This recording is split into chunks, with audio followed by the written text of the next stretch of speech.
Wow! Ang galing naman! Talaga lang pinapanood mo. Parang ang nakamay sa amin sa Kahit scientist at all, like, tignan nyo, ang galing mga nag-interview.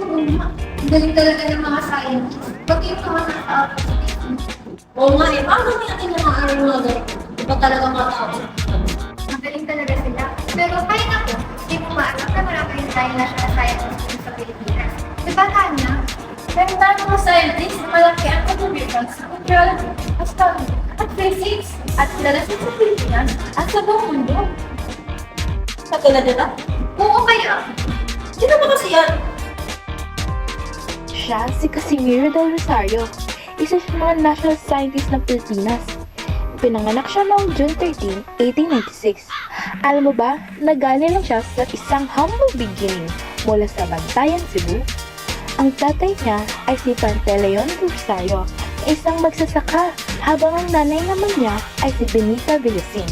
Marami rin siyang naitulong sa astrophysics bago siya pumanaw noong September 15, 1982. Paano naman siya naging kilala na scientist? Bago siya naging national scientist, naging student muna siya sa University of the Philippines. Nagtapos siya ng Bachelor of Arts noong 1915 at Civil Engineering naman noong 1918. Tapos, pumunta pa siya sa United States para mag-aral sa Yale University para sa kanyang master's degree. Noong graduate nga siya noong 1925, siya pa ang top student sa loob ng 48 international students. Nagkaroon naman siya ng PhD galing sa University of Pennsylvania noong 1932. At pagkatapos ng lahat ng yan, bumalik pa siya sa Pilipinas para maging scientist at magturo sa UP. Grabe naman! Sa achievements niya pa lang sa pag-aaral, halatang magaling nga si Casimiro del Rosario. Ano naman ang ginawa niya sa mga napag-aralan niya? Katulad nga ng sabi ni Tanya, malaki ang kontribusyon ni Del Rosario sa astronomy and physics dahil sa kanyang mga research. Bilang co-founder of the Bertor Research Foundation, nakatulong siya sa pag-aaral sa cosmic rays and atmospheric physics. Marami rin siya research tungkol sa ultraviolet light of different wavelengths, mga effect na radioactive radiation on euglena, high voltage electrical discharges in high vacuum, soft x-rays, at iba pa.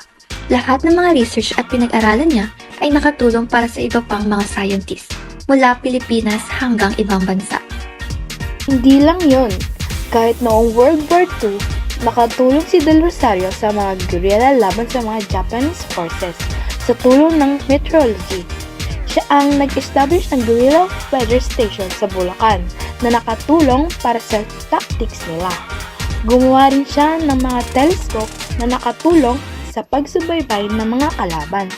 So, marami pala siyang tinulong sa mga kababayan natin. Pati sa'yo kaya? Sa akin, paano naman yun? Isa kasi siya sa mga rason kung bakit tayo may pag-asa, o yung Philippine Atmospheric Geophysical and Astronomical Services Administration.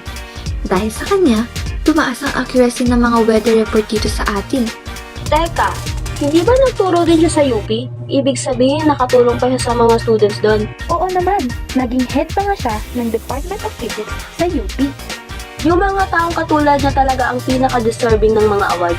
Di ka naman nagkakamali, kaya noong 1926, binigyan siya ng Sterling Fellowship para sa kanyang academic achievements. The same year, nagkaroon din siya ng Bertor Research Fellowship mula sa Bertor Research Foundation. Binigyan rin siya ng Presidential Award noong 1965 para sa kanyang kontribusyon sa physics, meteorology, and astronomy. Kilala rin siya ng National Academy of Science and Technology bilang akademyan. At syempre, kinilala siyang national scientist ng presidente ng Pilipinas pagdating ng 1982. Ang galing naman ni Casimiro del Rosario. Totoo nga na kahit sa Pilipinas, maraming magagaling na scientist. Naniniwala na ako. Isa rin talagang sa mga tao nagpapatunay ng baliw. At saka yung mga pinag-aralan niya, hindi lang siya nangyayabang. Nag-share din siya ng knowledge sa kanila. At nakatulong kami sa kapwa. Talakpan nga siya. Sabi ka lang sa'yo eh. Marami talaga sa ibang bansa. Pero tayo ay nagtutulong ka para sa atin. Tama kayo dyan. Pero mas tama kung pumunta na tayo sa susunod na klase. Oo nga talaga. Baka makatabi ko pa sa klase ang future ng nursing. Hindi naman ang talaga.